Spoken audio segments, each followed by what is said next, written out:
Les Sadducéens ne croient pas en la résurrection. Leur raisonnement s'appuie sur cette fausse croyance que la vie de l'au-delà serait en tout point semblable à celle que nous menons ici-bas. Ce que Jésus rejette fermement. Certes, notre vie naturelle prendra fin, mais la mort n'aura pas le dernier mot. Car depuis que Dieu a ressuscité Jésus de Nazareth, en mettant fin aux douleurs de la mort a été engloutie dans la victoire, dit saint Paul. Où est-elle, ô mort, ta victoire? La vie divine doit grandir en nous. Par l'Esprit Saint qui nous a donné, Jésus ressuscité vit désormais réellement en nous. Nous croyons que nous deviendrons participants de la nature divine. Mais nous ne pouvons pas, dans notre condition actuelle, nous représenter les conditions de la vie glorieuse.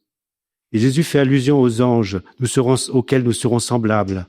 Cela suggère une vie totalement consacrée à la louange de Dieu, dans une parfaite communion avec Dieu et une éternelle action de grâce. La mort ne fera plus son œuvre.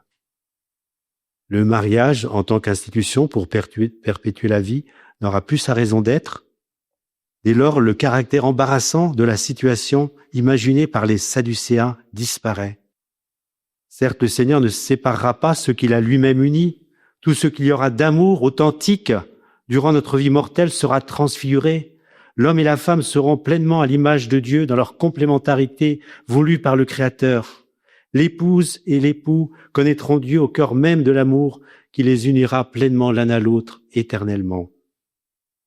Nous vivrons dans une relation d'amour parfait avec Dieu et entre nous.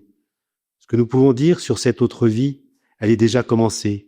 La vie de Dieu est commencée en chacun de nous par notre baptême. Notre vie sera une vie filiale. Ils sont fils de Dieu, nous dit Jésus. Il n'y a pas de plus grand bonheur que celui-là, être fils et fille de Dieu, du Père éternel, partageant sa propre vie, réfléchissant sa gloire dans notre être de créature. Voilà bien l'essentiel de la bonne nouvelle. Dieu nous a prédestinés à être pour lui des fils adoptifs par Jésus-Christ, sous son regard dans l'amour.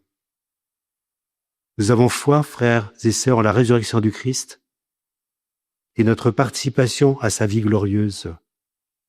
Sous la protection de Marie, nous voulons garder les yeux fixés sur le Christ. Il est fidèle, celui qui nous appelle. C'est lui qui accomplira tout cela. Nous le croyons enseveli par le baptême dans la mort du Christ. Nous ressusciterons avec lui. Notre vie est désormais cachée avec le Christ en Dieu.